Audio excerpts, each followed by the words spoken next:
Welcome friends. সমস্ত সরকারি কর্মী শিক্ষকদের জন্য গুরুত্বপূর্ণ আপডেট আজকে মিডিয়ায় উঠেছে, যে অবশ্যই দেখে রাখবেন। চ্যানেল নতুন সাবস্ক্রাইব করবেন, জনের সাথে ভিডিওটি বেশি বেশি করে শেয়ার করবেন। দেখুন কি বলা হচ্ছে, প্রশিক্ষণই শেষ নয়, ভোট কর্মীদের পাস করতে হবে লিখিত পরীক্ষায়ও। এবার লোকসভা নির্বাচনে ভোট কর্মীদের প্রশিক্ষণের পর লিখিত পরীক্ষা নেওয়া হবে। পরীক্ষায় 50 নম্বর এবং পাস ফেল থাকবে।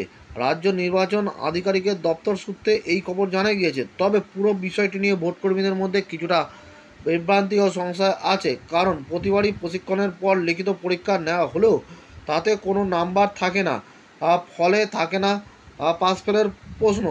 ও সিও দপ্তর সূত্রে খবর, এতে কেউ ফেল করলে ভোটের কাজের দায়িত্ব থেকে অব্যাহতি পাবেন এমন কিন্তু নয়, তাকে ফের আবার প্রশিক্ষণ নিয়ে পরীক্ষায় বসতে হবে।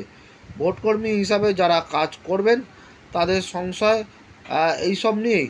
দ্বিতীয় দফাতেও ফেল করলে কি হবে তা নিয়ে তারা চিন্তিত। এতে সরকারি কর্মীদের সার্ভিস রেকর্ডে কোনো দাগ পড়বে কিনা সেই ভাবনা অনেকের মধ্যে আসছে। প্রশিক্ষণের পর পরীক্ষা সংক্রান্ত কোনো নির্দেশিকা এখনও কর্মীদের হাতে আসেনি। প্রথম দফায় 19শে এপ্রিল উত্তরবঙ্গের 3 কেন্দ্রে ভোট, সেখানকার বুথের ভোটকর্মীদের প্রশিক্ষণ শুরু হয়ে গিয়েছে। প্রশিক্ষণ পর্ব চলবে একাধিক দফায়, কিন্তু প্রশিক্ষণের সময় ভোটকর্মীদের পরীক্ষা গ্রহণের বিষয়ে সরকারিভাবে এখনও কিছু জানানো হয়নি। যদিও ভোটকর্মীদের মধ্যে ঘুরছে ওই পরীক্ষার প্রশ্নের নমুনা প্রশ্নে রয়েছে 25টি প্রশ্ন। উত্তর লেখার জন্য বরাদ্দ সময় 20 মিনিট।